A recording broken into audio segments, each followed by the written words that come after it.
Ted Lasso was the perfect breath of fresh air that came right when we all needed it most. His coaching method works by dismantling harmful and stereotypical male images. The show painstakingly takes its time to set up damaged men who heal through vulnerability and connection. Traits we're taught are signs of male weakness.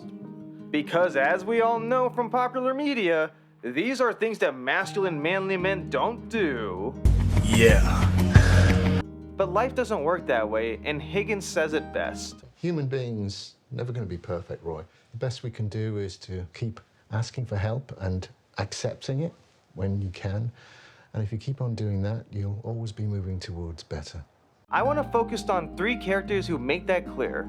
Let's look at Jamie. Jamie is clearly a humble guy. Only bright spot? Without me, it would have been 4-0, you miserable old pricks. And a meaningless consolation goal for Jamie Tartt in injury time. Thank you. Always needing to be the center of attention, both on and off the field, I think you can call him a little arrogant. It's clear he's looking for a father figure though, with his biological dad being the way he is, a hyperbole of rowdy-ass fans at sporting events. Jamie instead finds a fatherly role model in Roy and Ted. But even his dick dad seems to turn a corner by cheering Jamie on over his own favorite teen by the end, seeking help for his issues and wanting to bond.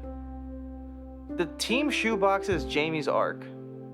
He starts off putting gum in the team box, making sure everyone can see that Jamie Tartt is the best and above teamwork. By the end, he not only adds extra money in the box, but makes sure to do it anonymously, for his team. You just figure out some way to turn that me into us. Sky's the limit for you. When I think of Roy, I think polite and reserved. Fuckface Joseph! Fuck him. Give a shit. Fuck shit. I fuck him. Fuck. Okay, never mind, it's pride. I'm sure the very pride that gets in the way of asking for help is the very quality that fueled his career as the Roy Kent. Roy formed his identity as a star player who's extremely useful, but when his physical abilities decline, what's he left with? Isolation, as he isn't a coach but also much older than his team. The Diamond Dogs is Roy's arc. Starting off scoffing at the group despite his inner desire to have an emotional connection, he ends up asking to join the Diamond Dogs and starting therapy. He doesn't do it for Keeley, but himself. He wants to grow, believing he deserves good things in life. Oh, bullshit, Roy! You want way more than that. You're just so convinced that you don't deserve anything good in your life that you'd rather eat a bowl of shit soup and then complain about the portions. Get out of your own way, man. Nate, on the other hand, I think people are just way too hard on the guy. I empathize with him more. It's definitely not the fact that he's a brown dude or anything. His arc clearly is the longest haul of the show, but it's one that challenges our perception. Have we learned anything from Ted's philosophy? While Nate's behavior is not okay, he is a victim too. Nate is an example of hurt people hurt people. He views himself as a failure throughout most of the show, lacking confidence and ruled by insecurity.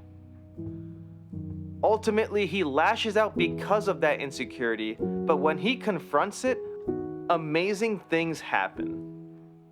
He gains the courage to be with the girl of his dreams and tearfully reconciles with Ted, the man who originally saw him as a human and just remembered his name.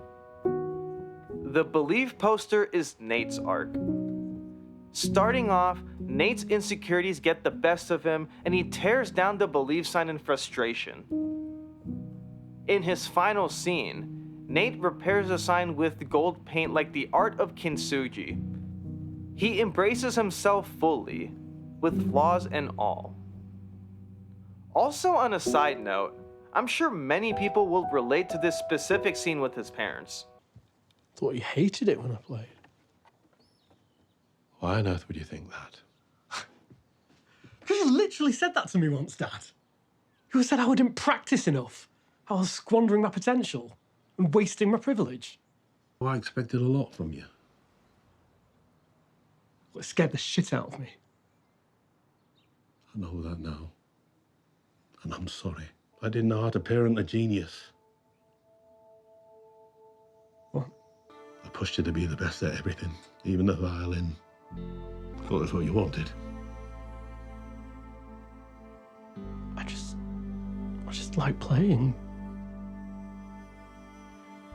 Nathan, be successful. Don't be successful. I never cared about any of that. I just want my son to be happy. I definitely did. Jamie, Nate, and Roy have different demons, but shared loneliness on their journey. Rupert is the result when rejecting the Ted Lasso way. He is never vulnerable, which feeds into his loneliness and grows into something mean. With no support system or friends, he just lashes out in stressful situations. For all of the show's faults, Ted Lasso has really helped me get through some hard times over the years. We're introduced to these characters who are controlled by their past trauma and inner demons, and that's where Ted comes in.